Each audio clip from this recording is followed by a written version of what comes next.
Hey folks, welcome back to the channel. Right, I've recently been contacted by the software company DxO. They'd seen my vlogs and my photography and wondered if I'd be interested in becoming an affiliate member.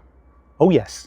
They would send me the software to use and review and give me a 15% referral code to give to anybody that wanted to download it. So let's just get that up on the screen for you right now. Simply Stormcab. Put that in at the checkout for 15% off any of the software. When speaking to them on the Zoom call, they asked me, have you ever heard of DxO? And I went, yeah, I'd even mentioned it on one of my previous vlogs. And it was really fortuitous timing because I was in the market to upgrade my software. Up until this point, I'd been using Topaz to Denoise Sharpen, and then a 20-year-old version of Photoshop CS2 just to make some minor edits. Yeah, basically, I don't like to make heavy edits to photos. Yeah, remove the noise, but I want the photo to look as close to what I saw on the day. And occasionally I do underexpose a photo. Yes, it does happen to the best of us.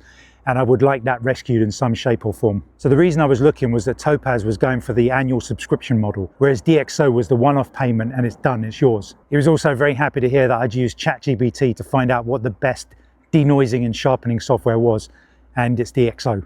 So for the last few days, I've been putting it through its paces, running it on some old photos that were high ISO or underexposed, stuff like that. The first was a photo of a Cooper's hawk I took in the US. It was a badly exposed shot with the sun behind the bird. Even in the vlog, I said I wouldn't be keeping it, but after running it through the software, not only will I be keeping it, I will actually be putting it on the YouTube thumbnail. So what I've done is I've gone looking through past photos and selecting the ones I remember that were taken in low light and high ISO, just to see how I could rescue them as much as possible. Yeah, the results are pretty amazing. The main thing that's jumping out at me at this early stage is that DxO is way less aggressive on sharpening than Topaz is.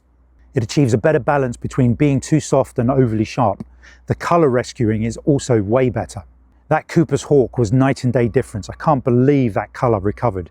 And on this green heron, I was originally happy with the noise reduction and sharpness achieved by Topaz. But zooming in, you can see how grainy Topaz has made the fine feathers.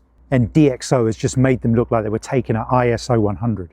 Now for this vlog, it's a quick introduction and tutorial, as there are hundreds of features and settings to potentially learn. I'm going to try and run you through some of the quick tips not to overwhelm you. Now, you can apply all the settings at once and convert from RAW to JPEG. This will get you perfectly acceptable results for most uses, posting to social media, use in vlogs and on YouTube, etc. But if, like me, you like that bit of pixel peeping, you can take it to multiple levels. The ideal way is to apply the new Deep Prime denoising feature and lens optimization.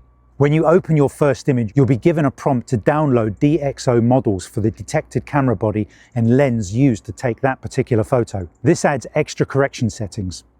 Turn this on. Other than that, turn everything else off, as you just want the noise being removed. Adding any kind of sharpness here could produce artifacts from the denoising, so we'll leave that to the next stage. Next up, save this denoised file to a DNG file, and it's from this file that you will do all the other adjustments. Light, color, detail, geometry, etc. Now, through my few experiments testing the software, I zoom in on an area of the bird, usually the head and the eyes, obviously, and play with the sliders.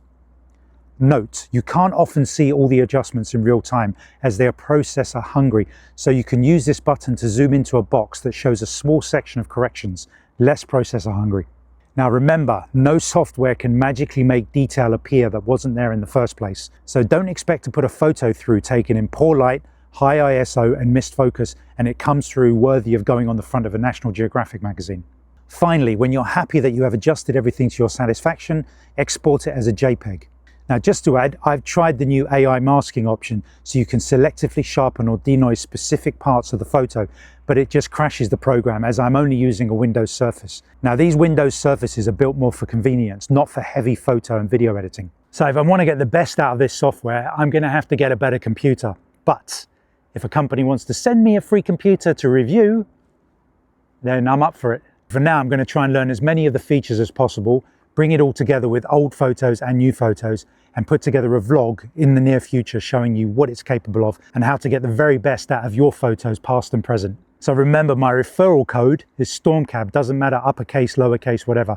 I've tried it all just to make sure it works. So over and out, and I'll speak to you soon.